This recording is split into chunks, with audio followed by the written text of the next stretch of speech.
अनुज, जम्बू द्वीप के दक्षिण की सुरक्षा का अत्यंत महत्वपूर्ण दायित्व है मेरा। विवाह का निवेदन कर मुझे इससे दूर मत करो। मैं समझ गया भैया, बहुत विकट परीक्षा है वैवाहिक जीवन। वो एकाकीपन से मुक्त नहीं करता, अपितु जीवन की फांस बन जाता है। आपने मुझे सद्बुद्धि दी, विवाह से तो कोसों दूर रहना चाहिए, आपको ही नहीं मुझे भी।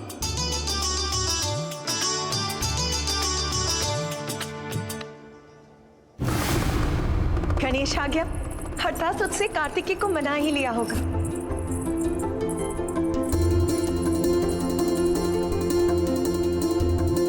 अपने भैया से मिला है पुत्र गणेश? हाँ माँ। तुमने उन्हें बताया विवाह के बारे में? हाँ माँ, बताया। मान गए वो? हाँ माँ, मान गए, भैया भी और मैं भी। मान गए? तुम दोनों? यही कि विवाह एक बहुत बड़ा माया जाल है, इसलिए अब आपके दोनों पुत्र कभी विवाह नहीं करेंगे। हाँ माँ, हम दोनों की ही ओर से अब विवाह के लिए बस ना है। किंतु क्यों? क्योंकि भैया ने मुझे भली भांति समझा दिया। वो सरोवर जिसमें तुम खिंचते चले गए, वो वैवाहिक संसार का दलदल रूपी सरोवर था। यदि मैंने विवाह किया तो मैं भी उसी में खिंचा चला जाऊंगा और धीरे धीरे ईश्वर और अपने कर्तव्य दोनों से दूर हो जाऊंगा। माँ, विवाह रूपी माया का दलदल किसी को भी इतना धसा लेता है कि व्यक्ति चाह कर भी बाहर नहीं आ पाता। एक बार इसमें उलझ गए तो ईश्वर और कर्तव्य दोनों भूलने होंगे और माया संसार के बंधन में बंदी बनकर रह जाएंगे। नहीं पुत्र, विवाह कर्तव्य से दूर नहीं करता।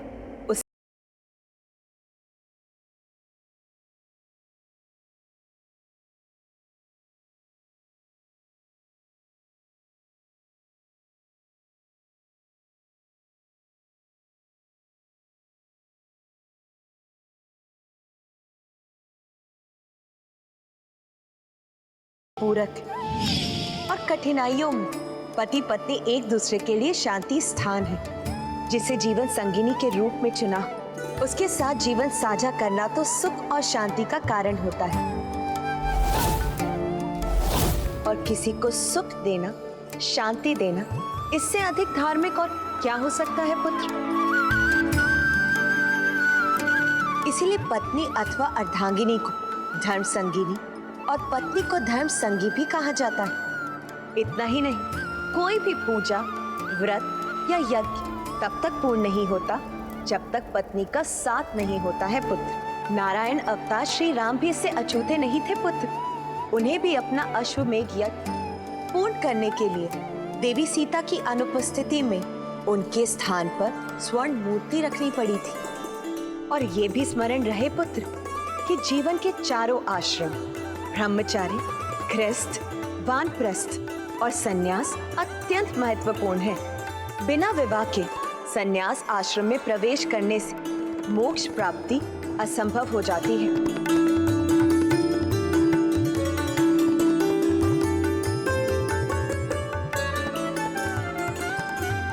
क्योंकि विवाह के बाद कोई माता पिता बनता है, तब अपनी संतान का भली भांति पालन पोषण करने पर ही कोई मातृ और पितृ ऋण से मुक्त होता है। इसलिए विवाह ना ही तो कर्तव्य से दूर करता है और ना ही ईश्वर भक्ति से, अपितु विवाह करने से तो सभी कर्तव्य पूर्ण होते हैं। हाँ, आप भी उचित कह रही है माँ। फिर तो भैया को ही नहीं, मुझे भी विवाह करना चाहिए। शीघ्र ही मेरा भी विवाह करवा दीजिए।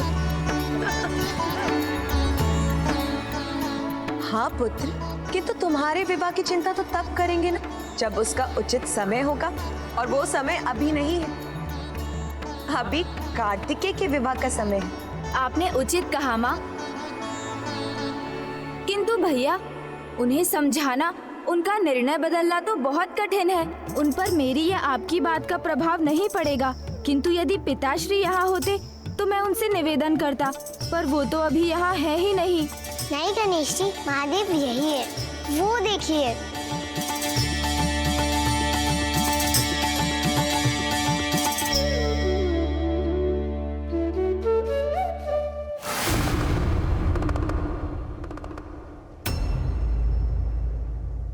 क्या हुआ पुत्र? तुम उन्हें यहाँ देखकर इतना चकित क्यों हो गए? क्योंकि भैया कार्तिकेय के पास से लौटते समय तो मैंने पिताश्री को मार्ग में देखा था, सनकादिक कुमारों के साथ।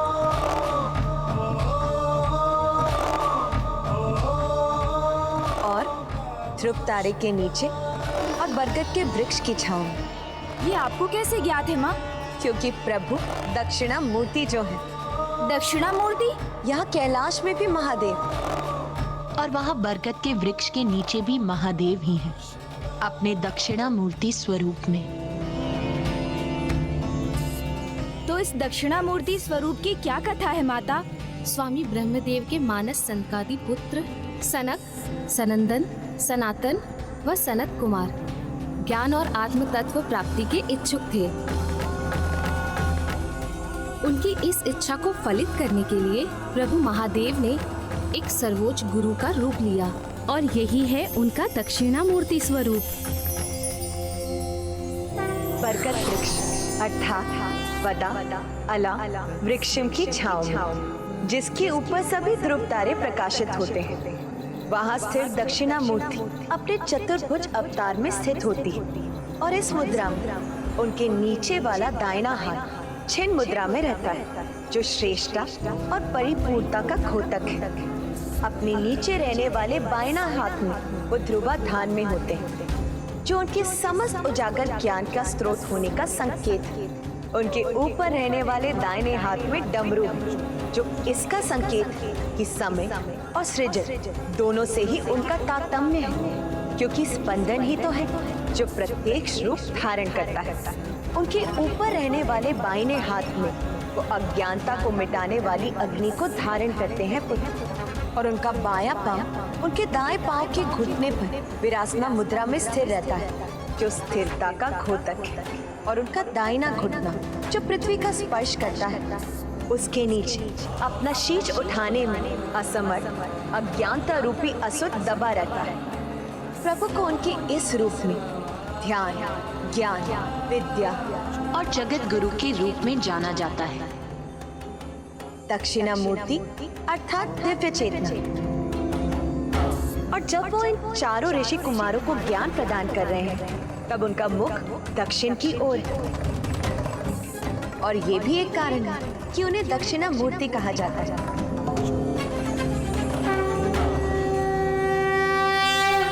माँ, आपने जिस प्रकार प्रभु का वर्णन किया है, उससे मुझे उनका वो स्वरूप दिखाई दिया जिसे मैं देखकर भी नहीं देख सका था।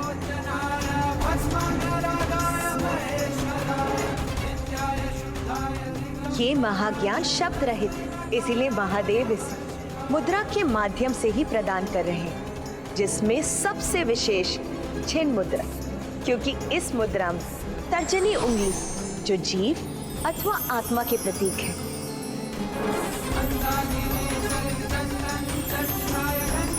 जो भी उनकी ध्यान साधना पूर्ण करता है, प्रभु दक्षिणा मूर्ति स्वयं उनके हृदय के निकट अमूर्त अमृत तुल्य रूप में होने का आभास करते हैं।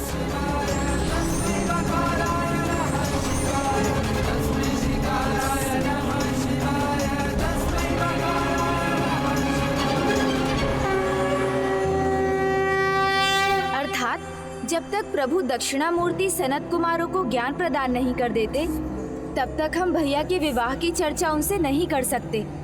और पुत्र, यदि प्रभु इस विषय में कुछ करना चाहेंगे, तो वो स्वयं हमें संकेत दे देंगे।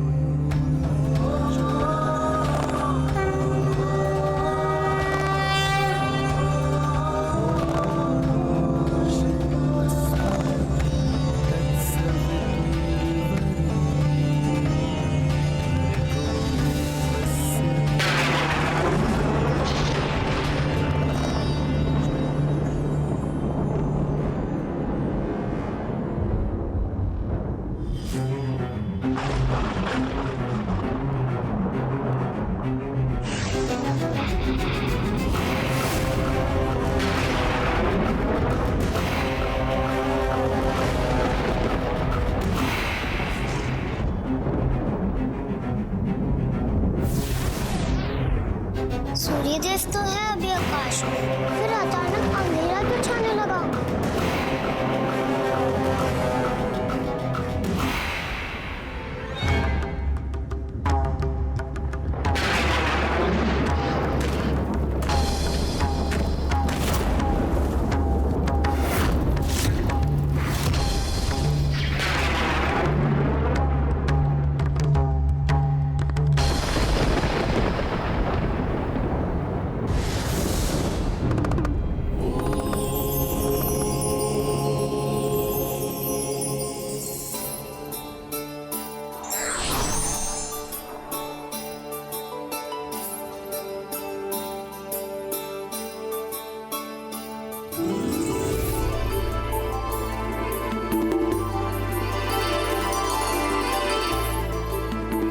उस क्षणिक अंधकार से प्रभु ने हमें किसी संकट का संकेत दिया था माँ।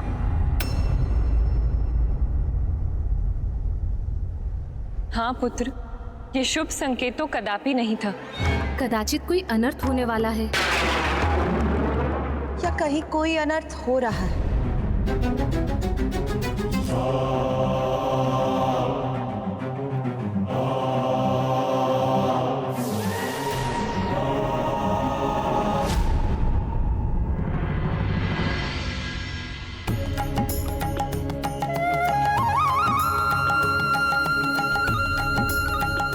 पिताश्री, ये कैसा अद्भुत स्थान है जहाँ हम जा रहे हैं? पुत्र, इसका ज्ञान तो हमारा मार्गदर्शन करने वाली तुम्हारी बहन को ही है। बताओ पुत्री, ये तुम कहाँ लेकर आई हो हमें? मेरी कल्पनाओं का उपवन है ये।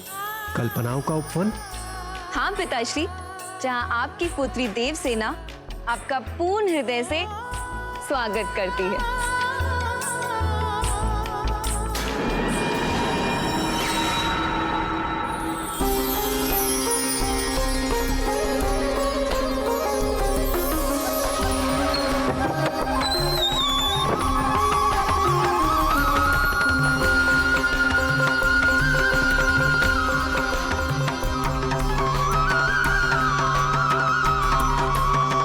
आइए। आओ पुत्र।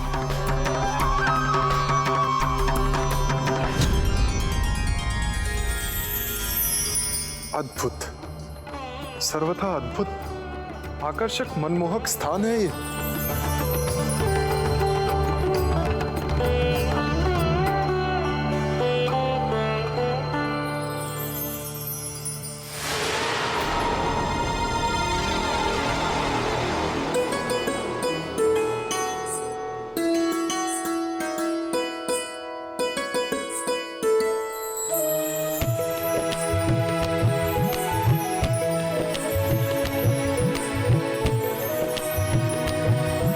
पिताश्री, माँ, आपने मुझे इतने वर्षों अपार स्नेह दिया। भ्राता जयंत के जन्म के उपरांत भी आपने मुझे कभी आभास नहीं होने दिया। आपने मुझे जन्म ना देकर भी अपनी पुत्री रूप में स्वीकार किया। मेरे जीवन को अपने प्रेम से इतना सुंदर बनाने के लिए मैं भी आपको ये सुंदर उपवन उपहार स्वरूप देना चाहती हूँ।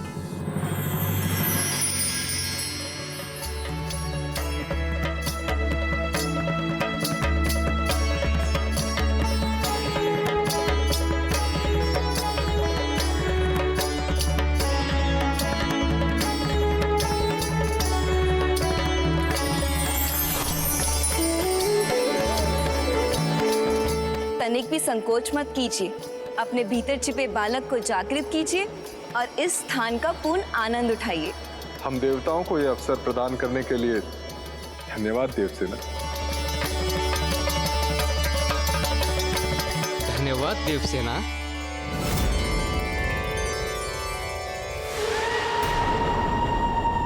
आनंद, अपार आनंद आ रहा है हमें। यह अद्भुत उत्सव समान वातावरण अत्यंत सुखमय है।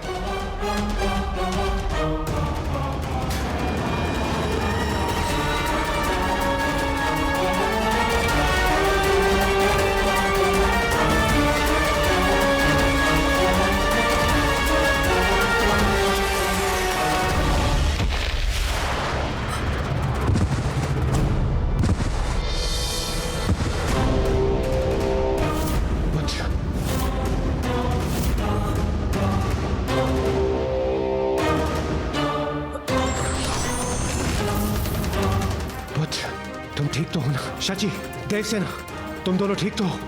हाँ पिताश्री। ये क्या था इंद्रदेव? ये कोई शत्रु का आक्रमण था। कोई आसुरी शक्ति जो आपके परिवार पर आक्रमण करने आया और अब चला गया।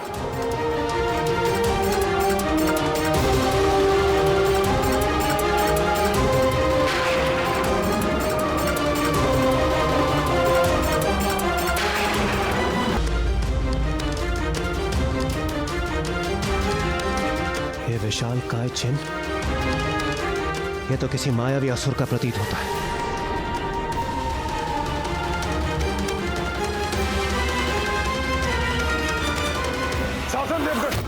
पुनः अंधकारी छाया प्रकट हो रही है।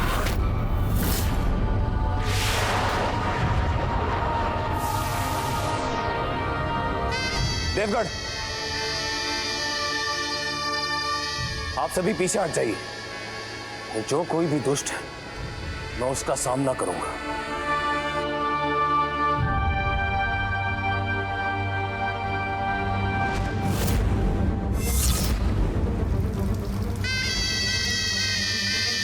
मैं इस दुष्ट के हाथों से जल की एक एक बूंद को खींचकर इसे शिथिल बना दूंगा।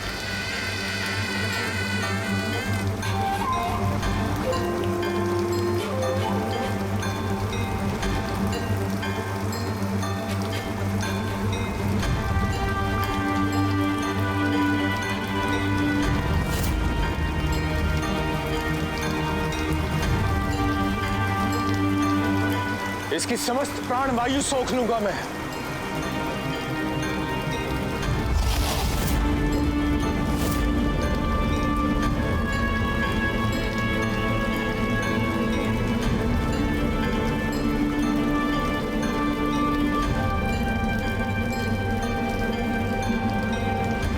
अपशक्त होकर ये दुष्ट कुछ भी नहीं कर सकेगा।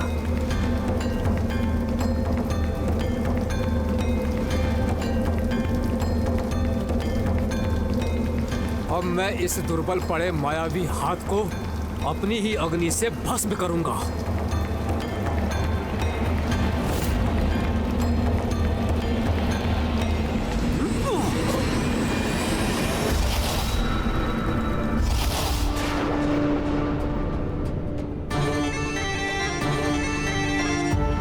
ये भयंकर मायावी हाथ भयभीत होकर लौट गया।